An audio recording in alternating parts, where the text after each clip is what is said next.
I am still upset that with Toy Story Land, they got rid of was it the writer shop cafe? I used to like that. They had the big carrot cake cookie, right? I'm not a big carrot cake person, but that was good. And all the pastries, and you go in there, you get a cup of coffee. Uh, for me, it was a nice stop just to rest for a while.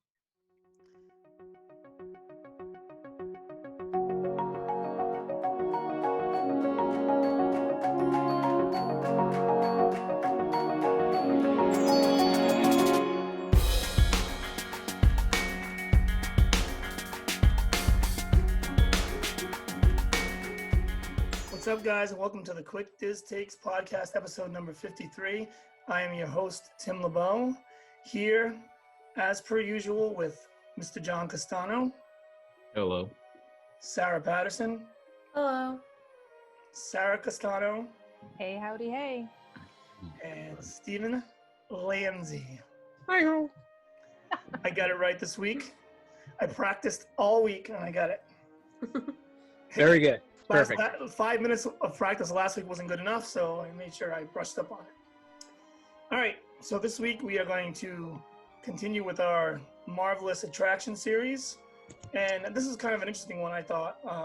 One that you might not think would come up in a podcast, but we decided to do Living with the Land. And I know there's a lot of, well, I don't know about this group, but I know in general there's a lot of mixed emotions on whether people like or dislike that ride.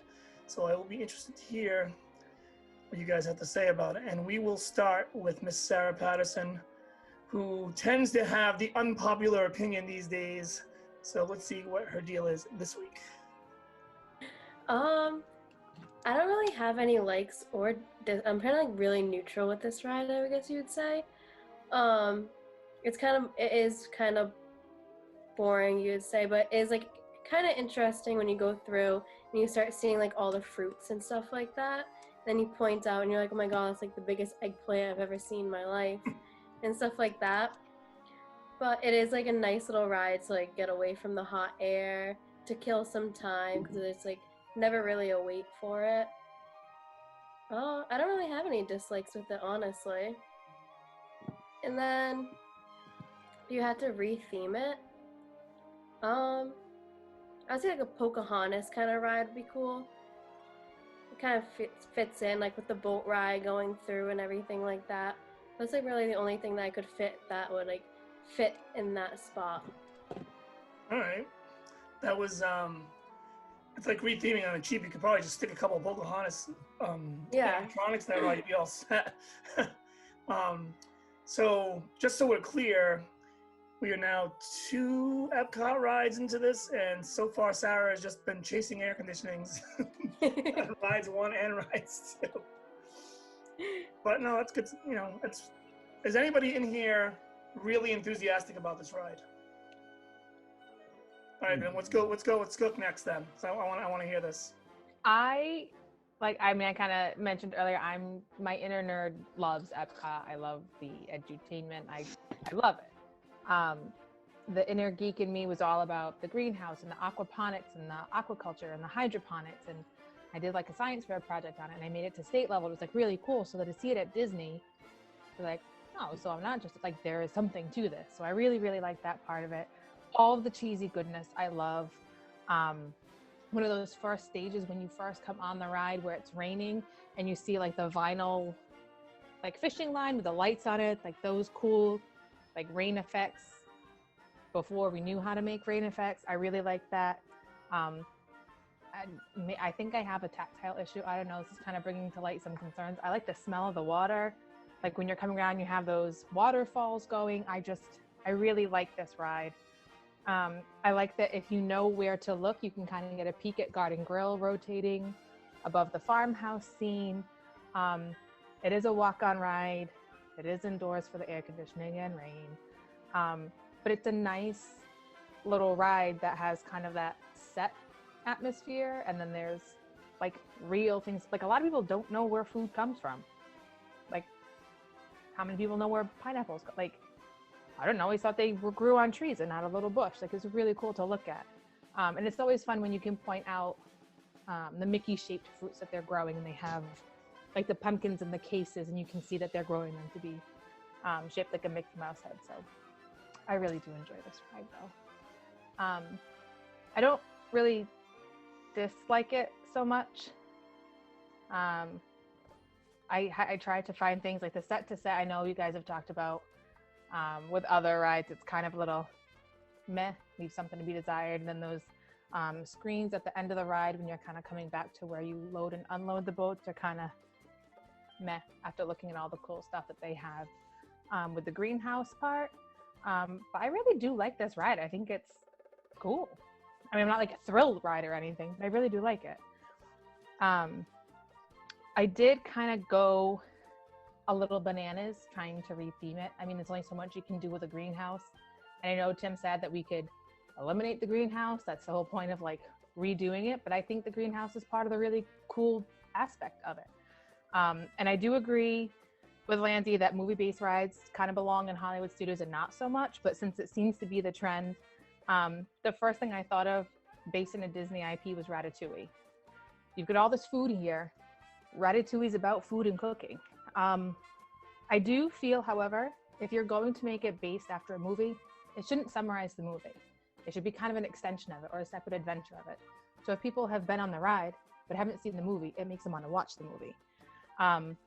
So I was kind of thinking about an adventure that Remy and his brother Emile would have, going through Paris and trying to find all these ingredients, obviously very leisurely ride through Paris. And then they get to, you see all of these ingredients, and then those final scenes where they just have like the screens up would be like different prep stations of the kitchen, and then the food critic at the end deciding if he likes or dislikes the new dish, or something along those lines. But don't just summarize the movie as it exists. But I did also come up with a non-Disney IP idea and realized there is no Island Nation representation in Epcot, and figured we could kind of retheme that whole pavilion to some sort of like Caribbean island. The Living with the Land could kind of be the history of the native peoples of all the different islands, and you go through and the set to set would be culture to culture. You see the different islands and kind of get a different little snippet about them. The greenhouse could be the native foods. You would retheme Garden Grill to like a Spice and Nice. It'd be a restaurant, still sit down, it could still rotate and be cool, but it would have all kinds of Caribbean, kind of those spicier, more flavorful dishes. I went on with Soarin' and like Awesome Planet, but like the project here was Living with the Land, so I'm gonna call it a day right there. Right. Mr. Lanzi, I saw your hand go up as well on the enthusiastic front there, so we'll go to you next. Yeah, so obviously this, it's not the most thrilling ride in the world, but just as an educator, as a nerd, I do appreciate its academic value. It's funny. I actually have a friend from high school, and she's been very heavily involved in hydroponics for years. I was just talking to her about this recently. It's kind of funny, and the fact that they bring that up, it is to me very impressive that it's brought up. It's a thing and something that more people should know. Granted, it's not a ride you're going to bring a 4-year-old on, but I think that's the point of Disney, is that everyone can find something that they like. And if you have a very inquisitive, kind of more scientifically nerdy kind of kid, then that's a ride to take them on. If the kid's not really into that type of stuff, then you don't. Per usual, you get a nice little break from the weather, but I don't know. My inner nerd absolutely loves the ride, and you're in the cave, you're out, and then you actually see it. I think what I like most is that you actually see some real stuff. You actually see it in practice, see it in use, almost to the point where it's frustrating. Where it's that Peter Griffith line, "Why are we not funding this?" I was like, we could do this here. Why is this not in every city in America? But it's from that perspective, I like it. If I had to retheme it, God, I don't know. I really tried thinking. I came up with The Lion King, right? Just because of you could kind of make it more of like through the jungle and the desert, Pride Rock. More, it's again the circle of life. So I was thinking of living on the land, circle of life. You could you wouldn't have to refurb it too much, but I think it's important though that it stays as is for the simple reason of Epcot was supposed to educate, and that was its charter. I mean, had Walt Disney lived longer, I mean, Epcot would live. Epcot would look very different than what it does today. So if its charter is to teach, then you have to have rides and attractions that educate, and that's why I like the ride. I think I agree with everything there. And also, the farmhouse scene could be a cool spot for your Forrest Gump animatronic. It's kind of popped in my head when we were talking about it. I was thinking that would be like perfect, him with a dog. All right, Johnny, how much do you love living with the land, or do you hate it? No, I like it. It's usually a must-do when we go to Epcot. I think we always Wow. get over there and go on it. You need a ticket for the Castano family. Yeah. Makes Whether my little nerd heart so happy. Yeah, it's a cool ride. I love it. yeah, it's I think it's more fun before you drink around the world. At least you remember. But I'd say I like the reveal of the greenhouse, like when you kind of you're in that section with the screens, and then all of a sudden you kind of pop in and it's just that big open space of the greenhouse. So I would say that's probably the best part. I do like the farmhouse too. It kind of reminds me of like Field of Dreams, like that whole farm, his house and the cornfield behind. So I don't know, that's always stuck out to me. I would say the only thing I don't like about it is that they switched to that like the narrator. I liked when it had a physical person in the boat, because you could at least, they could, like, especially in the greenhouse scenes, they would point things out in the back, or they maybe wouldn't notice, or you could even ask them a question about things, and you could kind of get more of instead of just listening to them say, oh, check out the whatever fruit or vegetable they grow, and you could get a little more in depth of the whole greenhouse and the like the whole fish farm type thing. I mean, I thought that was more of a, I guess more, if you want to say educational, just because it's a physical person telling you something instead of a voice. And the retheme I thought of was like a WALL-E retheme, where you would kind of, if you wanted to, like, extend them from where that movie ended to them coming back down to earth as growth starts, and you can kind of go through the stages of what they did, I guess, for the future of that movie to get back to living on Earth. And then that whole like greenhouse thing it could be like their, I guess if you want to use like their new way of starting the regrowth of plants and trees and everything in that world. So yeah, that's what I came up with. Yeah, that was a pretty good one. I would have never plugged WALL-E into there. That was actually pretty good. Yeah, that's the only movie that popped into my mind. None of these other movies. I wasn't even like anywhere near thinking that, but it actually makes a lot of sense. I was thinking, first of all, I like the ride. What I don't like about the ride is, we talked about this before, Johnny. There are some bare spots here and there, like near the screens and stuff like that, towards the greenhouse set. I mean, it's nitpicking, but I just wish they would like put a little more stuff there. Maybe a show scene or 2 or 3. I was gonna say, I wasn't even gonna retheme it. I was just gonna say more like, just continuously make sure it's up to date. But I thought if I was gonna retheme it, I'm gonna throw the whole, I'm gonna take the whole Epcot route. I'm just gonna put Jungle Book in there. I figure even when you get to the greenhouse, you could have like Mowgli animatronic, you could have any of the animals in there and still explain what's going on at the same time, kind of blend it all in. But back to your point about the live tour guide, this has been an ongoing theme over the slowly over the years, where we just get rid of these live tour guides, which I think really takes away from like the uniqueness of some of these attractions.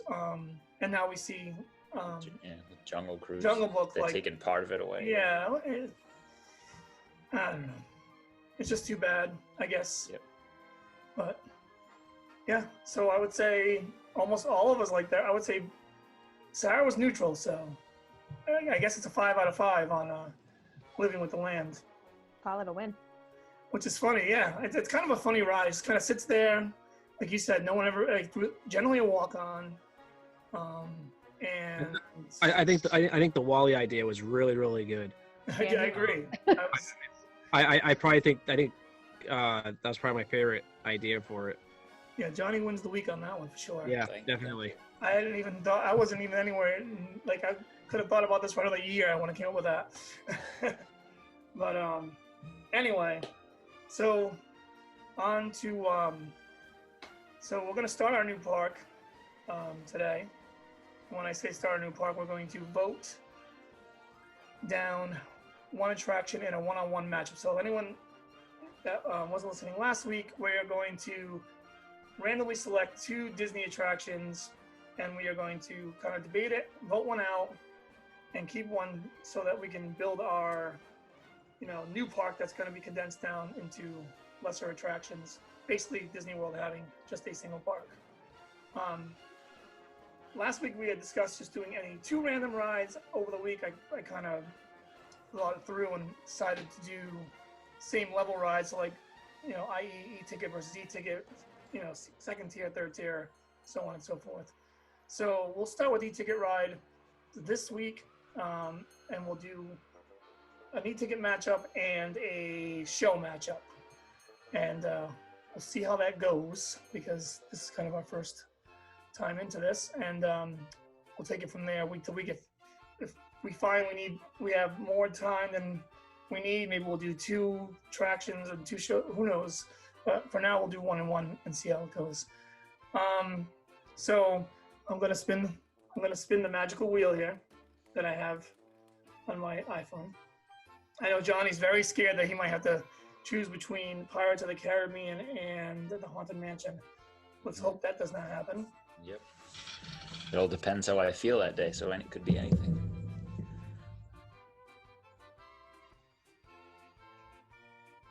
Space Mountain? Please Okay. don't make this be different. It's going to turn on me, watch. It's going to be like Space Mountain versus Big Thunder Mountain. I'm going to hate that.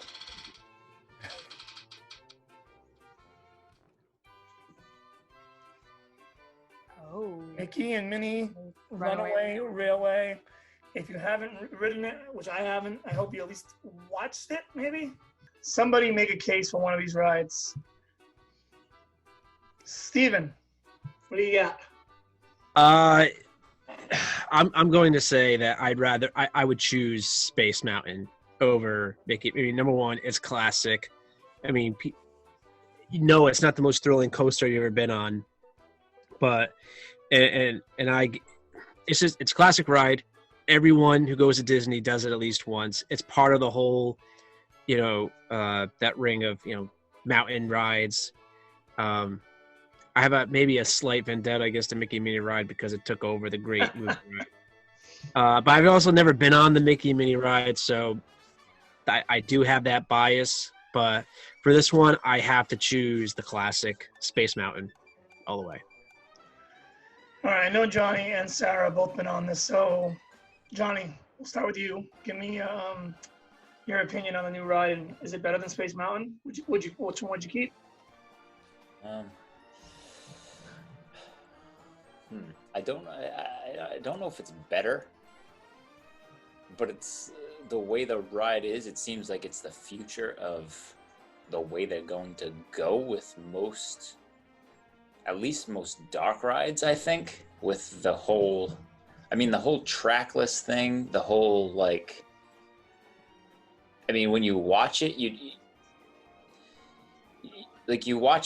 when you watch it, it's cool looking, but the fact, like, when you're riding it and you go into a room and then you don't even realize you're going back into the same room, and the whole like appearance of the room just changes in like that time you were out of it. And even the whole, like, I don't know, the whole like end of it where you're in a room and it changes right in front of your eyes to the total opposite of what it is. It changes from, like, you know, this whole like machine, I don't even know what the last, what you could call it.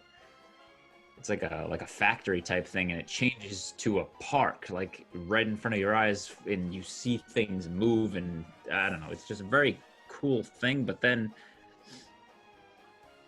Space Mountain is just, I think it's pretty much in every Disney park. It might not be in one, but I mean, the icon of that, like, of Tomorrowland is that building. That building is so, like, just the, you know, you see that building and it's just an iconic look to that building. It makes Tomorrowland to me, just that building. So, but then you have Mickey and Minnie's is in basically, it's not the icon of the park anymore, but it's still one of the, it's there at the end of their basically main street. So I think I would keep Space Mountain. I think, because I think when it's all said and done, I don't think you're gonna have as many like roller coaster type rides in Disney in the future. I think like they're gonna go with this trackless, screen projecting type rides for future rides. So I think I'd keep the classic of Space Mountain. All right, we got 2 for Space Mountain. Skook? So I would actually go for Mickey and Minnie's. Good. Don't get me wrong. I do love Space Mountain. I feel like for kids who are learning if they like roller coasters or not, this is a good one. It doesn't go upside down. It's scary because it's in the dark, but you know, like, it's a classic. And he's right. It isn't that every to-do list. It's such an iconic spot in the park. But, and I do love it. I do. With Guardians of the Galaxy opening up nearby, and then you'll have Tron right next to it. As much as you want to keep those classic rides because they are classic, the whole point of Tomorrowland is to be tomorrow and the future and next. And as much as I love Space Mountain, there's already so much that's outdated on it. And I love it. I do. Mickey and Minnie, I know it's a different park. It kind of is the future, like he was saying. It's trackless and it's really cool. Now, I somehow managed to not see any of the ride-throughs before going on Mickey and Minnie's Runaway Railway, which was so cool. I can't avoid it. But I couldn't. I watched it the day. But the I'm pretty sure the 3 of us were in a text and somebody shared the link, and I somehow just didn't watch it. I watched it the first day. I could. Yeah, You can't stand it. Anyway, I had seen little snippets and previews here and there of Rise of the Resistance, so I was like super proud of myself that I didn't, even though they're both trackless rides and whatever. But off topic. So yes, I do love Space Mountain. I think it's amazing, and it is a must-do. It is iconic. It is such a classic feature that like stapled to the park, but it's not so much the tomorrow anymore. So I would vote Mickey and Space Mountain. And my boys have been on both, and they were super excited to get off Mickey and Minnie's Runaway Railway. And my son bought a pocket watch, an analog pocket watch, and he's obsessed with it. So he can now actually tell time on an analog clock. So I like that. So I am going to, I'm still struggling with this because obviously this matchup just happened, but I love Space Mountain. I've never been on Mickey and Minnie's, but I've watched it like 100 times. And I think you can get a pretty good gist of what's going on there by watching it, because it's just pretty straightforward dark ride in that regard.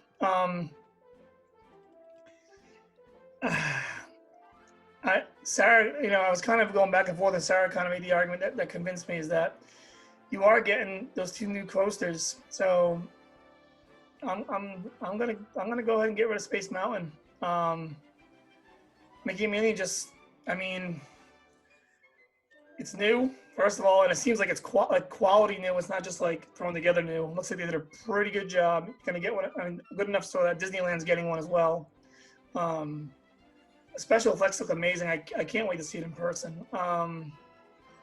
And it's just something like I've never seen before. Basically, with the projection mapping and all the special effects they use in that ride is like pretty incredible.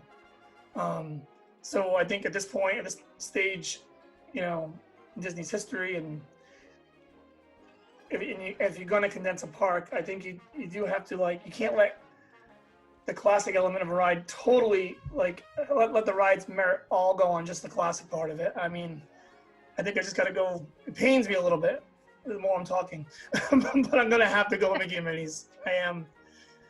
So we're going to let the new generation over here be the deciding vote in this. I don't like that. in this first of many votes. This is so hard. I haven't not been on the ride either yet, but Space Mountain is one of my all-time favorite rides there. It's one of my favorite rides in Magic Kingdom.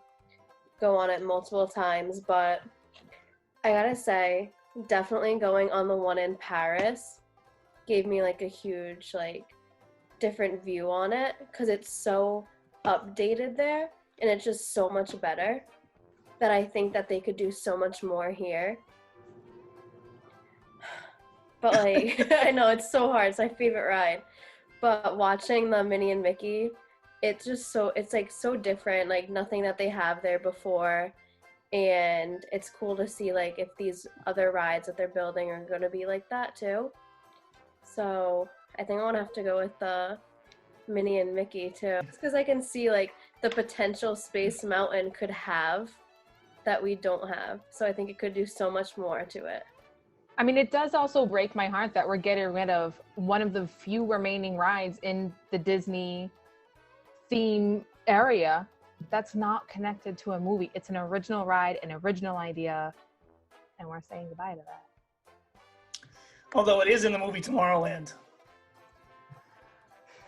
Well, in the skyline. They always find a way to tie something in. It's an Easter egg. It's not the pivotal point of the movie. No, I know. It's giving you a hard time. Oh, but, all right. So is that I don't know, kind of an upset in a way, I think, maybe. Now our park think it won't is have the upsetting. mountains. What's that, Johnny? But now our park won't have the mountains. Sorry. You just won't have all of them. Maybe. It's not gonna have Thunder Mountain if I have anything to say about it. Oh boy, I'm gonna have to fight hard for that one. Unless, of course, Thunder Mountain goes up against something like a no-brainer, and Yeah. That's true. it all depends on how it falls. All right, so Mickey and Minnie is in. Space Mountain is out, and I took it off the wheel for next time. And so now there was only so many spots on the wheel, so I did my best to kind of keep the memorable ones on here for the shows.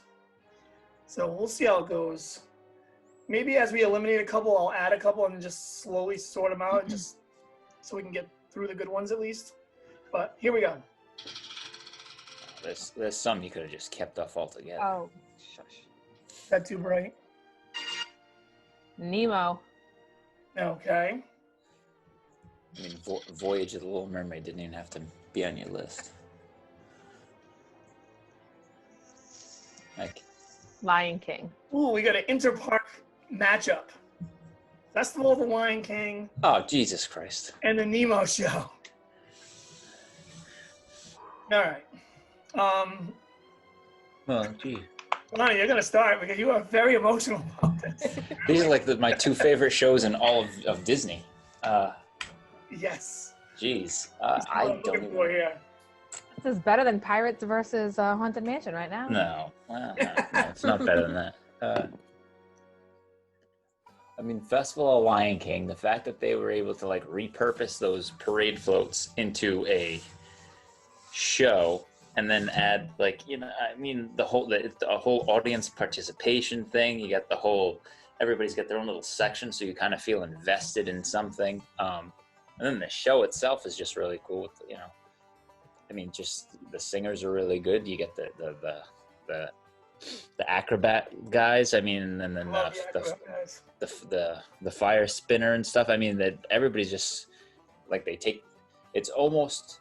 I mean, I wouldn't know like Broadway caliber. I don't watch Broadway or anything, but like I would say it's pretty. Like that could probably be a show. If you know, if they they'd have to add more to it, but I think it would be a show that people would pay to see. And then you have Nemo itself, which I think if the same thing with that people would pay to go to like that show, how I think that's like super innovative with, you know, the puppets and everything. And I mean, just the size of that theater, how they can, you know, how they can fill that theater, because it's just how popular of a show that is. And I mean, the whole, you're watching the show and you kind of don't even pay attention to the people. You just, you do pay attention to those puppets. So it gets, geez, it's like a toss up. I think, I don't know. I think I'm just going to go with, because of how I would say I grew I was more Lion King, I guess, because I've probably seen the Lion King more because of when I grew up. That was more of when did Lion King come out? The mid 90s, right? So I was like 95. Yeah, 94, 95. I was like 9-10 years old, so it kind of hits you right in that like young, like right in that age. And then Nemo, I was already, you know, I mean, Nemo was, the whole Pixar thing is very cool too. But I guess I think I'm gonna go with Festival of Lion King. I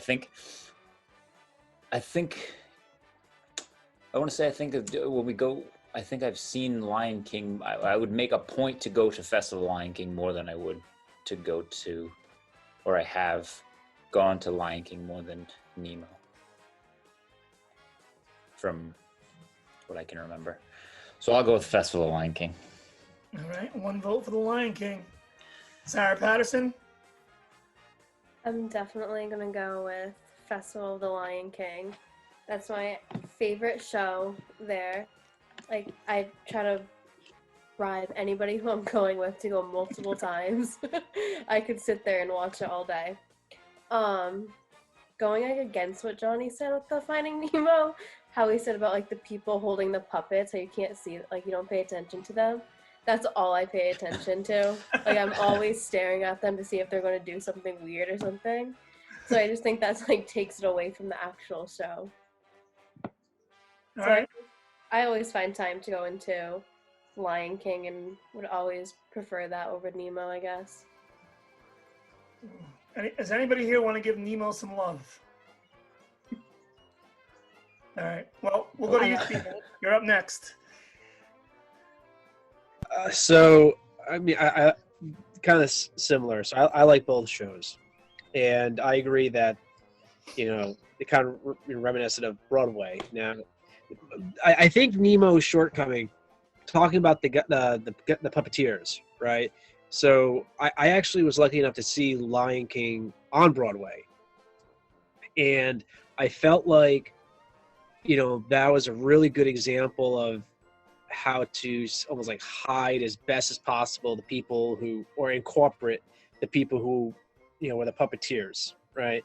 And you kind of have to see the show to know what I'm talking about. I think the Nemo show could do that a little better. You know, could kind of be a little bit more like what they do with the Lion King on Broadway to, you know, to kind of blend them in more. It's still a great show, but I just think for me, you know, the Lion King, it's got the, you know, acrobatics, it's got the, you know, the participation. So if you have a kid, they have something to do. It's not just watching a show, it's interactive. So, you know, so the kids are into it as well as the adult. It's kind of like one of those the phrase gets overused, but there's something for everybody, right? So the kids are into it with the interactive. The adults are just seeing a really good show. That's kind of like how Lion King on Broadway is. And as much as I love, and Nemo is a great show, and this is a very tough choice, but I just think that the Lion King show is a little bit better put together, I want to say, and just with the puppeteers and its presentation and whatnot. I mean, they're both great shows, and like I said, I mean, kids, adults will like both of them, but I would choose the Lion King over the Nemo. So, Skook? Yeah. So I've seen Nemo once. Our boys were little. I, like Sarah, am watching the puppeteers to see if they're like making faces at each other. I don't know. I was super distracted by them. I was also super distracted by my kids because they were little and they liked it, but it was just a little too long for like a small child. That's with the Lion King. We've seen numerous times. Even before Johnny and I were married and had kids, I loved that show. And like Lindsay said, I also was very fortunate to be able to see Lion King on Broadway. And exactly what he said, they camouflaged the puppeteers so much better. And I understand Broadway is a lot different than a stage show right next to Dinoland USA, which we've already discussed our feelings on. But I feel like the effort just wasn't, it's there, but it could have been pushed a little bit more. And Festival of Lion King, hands down, the kids are all about it. Parents are watching amazing singers and acrobats and very Cirque du Soleil-esque with the birds. And I felt like Johnny and Steve both said, the kids are invested, they're participating, they're clapping, they're making the noises that parents are usually telling them to stop making. It's a fun show, and the whole atmosphere is fun. I think the part my boys remember most about the Nemo show was the bubbles, which they can happily see by any parent who has been suckered into buying those bubble wands or Tinkerbell things down Main Street, and as you're walking you get the bubbles in your face. So same goal achieved. I'm all about Festival of Lion King. So this is like a unanimous vote because I'm with everybody on this. Especially because for me, this is a weird side note. Like Nemo, the last 2 times I've seen it, which I think are the only 2 times. I'm not quite sure, but either way, I hate like the seating's uncomfortable in that little theater they put that show on. So for one, as a parent, that's just like ugh. So if you go in and you have a kid or 2 kids, and you in Johnny's case, and it's hot out, and you go in there to get out of the heat, but it's still uncomfortable. I don't know. It's not for me. And it's also kind of like a spiritual successor to like The Voyage of the Little Mermaid in a lot of ways. Like it's essentially the same. I mean, not the same thing, obviously, it's 2 properties, but it's a man's puppet show. Has the same feel to it. I don't care much for the Little Mermaid one either. So, yeah, goodbye Nemo, and good riddance to you. All right, so that one was a lot easier than the first. Considering we have a few minutes left. I will give Nemo the fact that they were able to create this show and they were able to like pull a kind of a decent song out of it, at least with the whole the Big Blue World thing. They were able to make that, and then how that is even over in the Epcot thing. So I mean, they were able to pull. I mean, the music's decent for a stage show at a park. So I try to give them some kind of positive. It's a good show. It's just Lion King. I guess I'm simple. I don't pay attention to the people too. I'm like a kid. I just it's a good example. Intrigued by the puppets. It's a good example of what Steve was talking about earlier, though. With everything being scattered around everywhere, you got a Nemo show in the Animal Kingdom, and then you have the Nemo attraction in Epcot, and another Nemo in whatever the Crush attraction also in that pavilion. You would think it's time for them to start fixing some of that stuff. Like having a Toy Story Land and having Buzz Lightyear in Tomorrowland is another example. But it definitely. Yeah, I also just think that Lion King is just a complete show. I mean, you have music, you have acrobats, you have, you know, participation. You have kind of just showmanship. You know, I mean, it kind of hits all the senses. You know, everything's very bright to look at, and But it's also short little vignettes of things. So if singing's not your thing, you've got a flame twirler. If that's not your thing, you have acrobats. If that's not your thing, you have these sky dance. It's awesome. Yeah, with the and the big floats and everything. So Yes. I just think it's just a better show. I do think Nemo could get there almost, maybe, you know, or get better. I just think it just needs a little some tweaking, and hiding the people a little bit more would be a step in the right direction. But I mean, it's nothing against the Nemo show. It's good. It's just not as good as Lion King. I think when I go to Disney, I know it's like impossible, I guess, but for that kind of show. But I think when I go to Disney, I guess I get a little taken back when I'm like able to see a puppeteer. And I just thinking, I guess my initial thought is like that would never be a thing there. I know it's not really. I don't want to call it sloppy because it's not, but it's an older way to do things, I guess. I don't know. Just not a. I don't know. Not a fan. Like I said, Little Mermaid's been doing it since the late '80s, and then they bring Nemo in, and they basically, you know, it's another underwater adventure and another man's puppet show. And I wonder if a lot of this has to do with too. Like I'm sure we all kind of like Nemo to at least some extent, but The Lion King's just also a better property. I think we all agree. Probably, yeah. So, Lion King's kind of like a, you know, sorry you were listing off things about it. I think it's basically a circus without real animals and singing, which I'm down for that. All right, so we're getting close to the end of time here. Didn't say at the top of the show, so I'll say it now. Please like, share, and subscribe, and pass the word of mouth around, and all that good stuff, because we really appreciate that as we continue to grow slowly but surely here. Before we go, just for a little quick thought off the top of our heads, I was thinking about last week. If you could pick one character from anywhere, it doesn't matter what it is, a book, a movie, anything, Disney can own it or not own it, what would be the one character you would take and put an animatronic in a Disney park?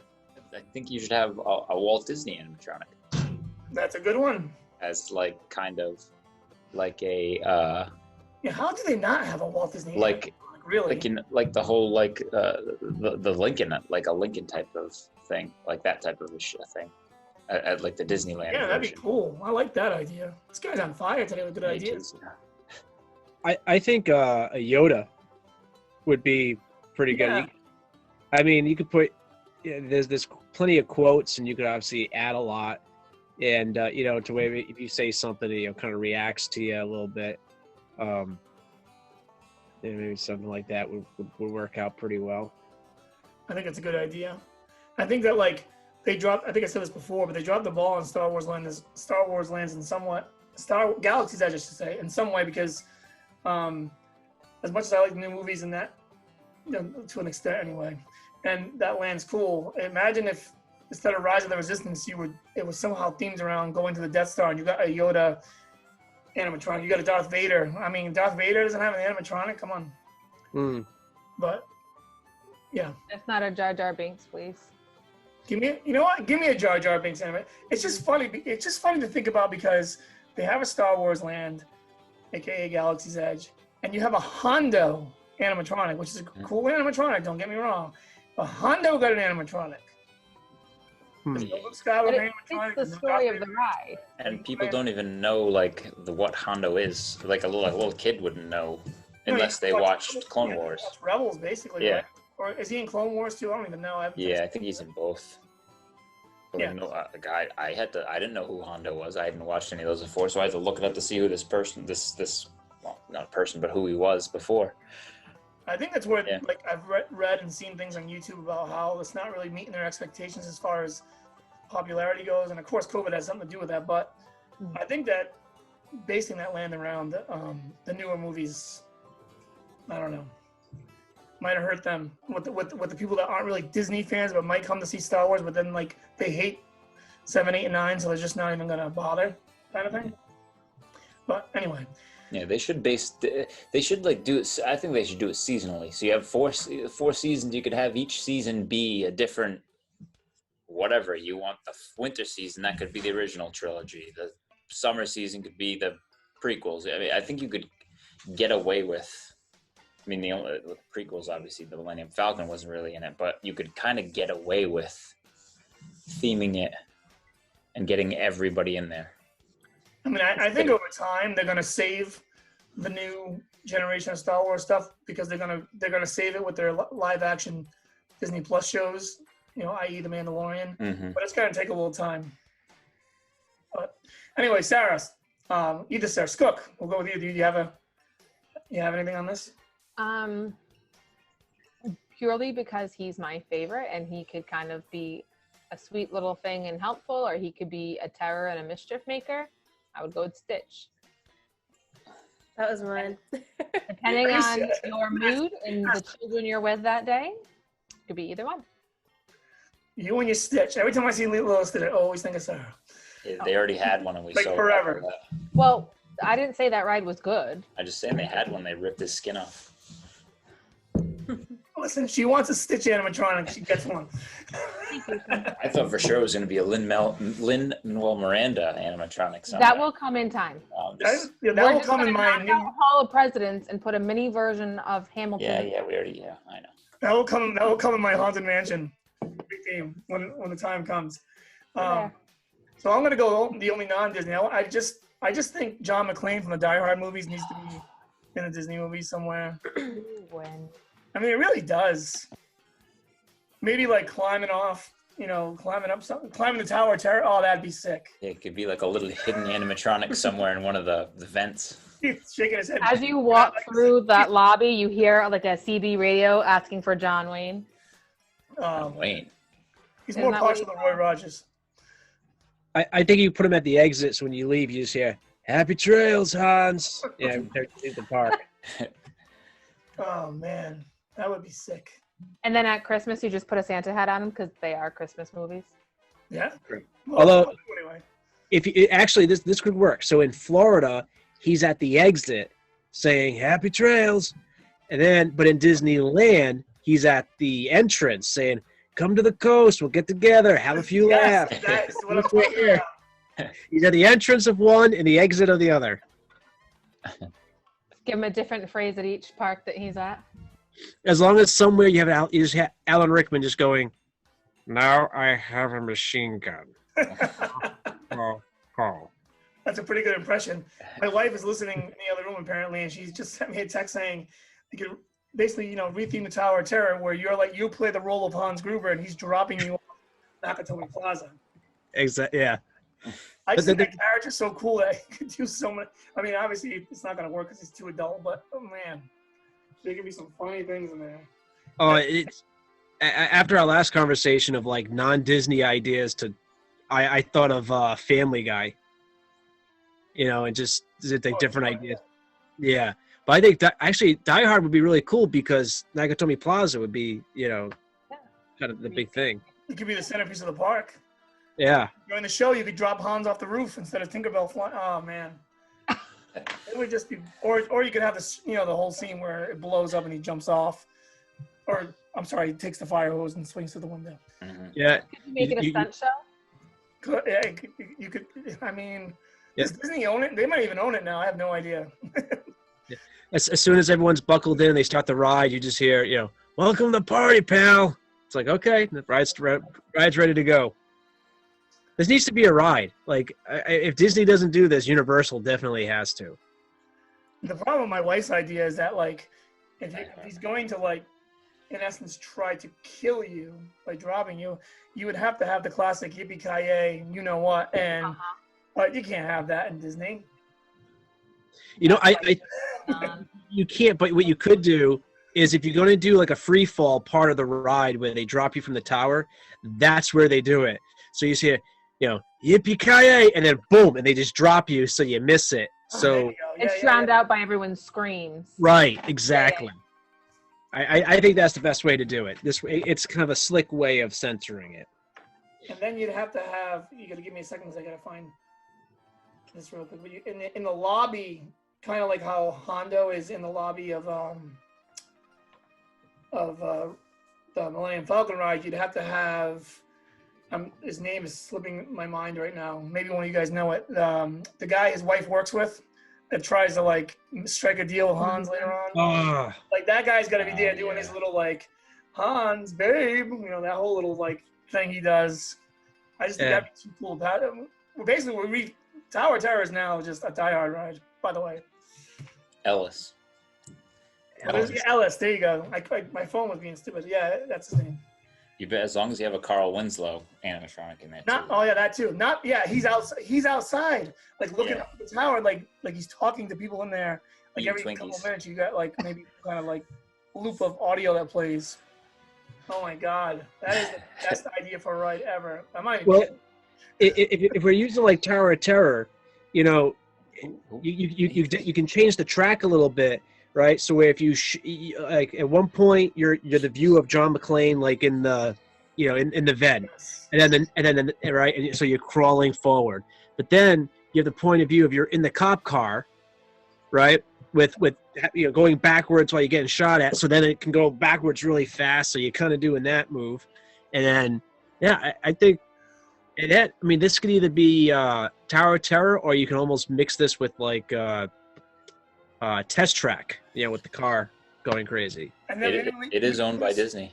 We could put a screen on the top and the bottom, right? And then how when he throws the explosives down, he's like waiting to see what happens, and it just goes like it just comes blowing up. That's what, like when they shoot the elevator up, you could be running away from that. And then when he comes down the elevator shaft, you can make some like banging sound effects as if John McClane actually landed on top of your elevator, like trying to get away from a terrorist. I mean, it's literally, this is possibly the greatest ride ever to see that won't get built. I just, in honor of Die Hard, I just want to see Disney try to sell using sugar, like broken glass, like sugar glass, in a bag as like a snack. I just want to see them pull that off, where it's broken glass using sugar as like a snack. If anyone can do it, And they would have to they'd have to sell candy cigarettes because, I mean, guys just for no apparent reason just needs to be smoking any chance they get in those movies. Oh no, these are very bad for you. Yeah. Oh man. And you'd have to have like the whole like maybe in the warnings and when you're reading the stuff going in, it would say something like first time flying, that kind of thing, so you can get the opening line of the movie in there. Yeah. Sarah, have you seen Die Hard? No. Oh, okay. Sorry to go on this rant. Anyway, That's all right. it's telling us we're out of time, but I'm glad we had that conversation because I guess Die Hard really struck a nerve. All right. Once again, guys, like and subscribe and all that good stuff. We appreciate it. And we'll see you next week with some more Disney and apparently non-Disney talk. See you later.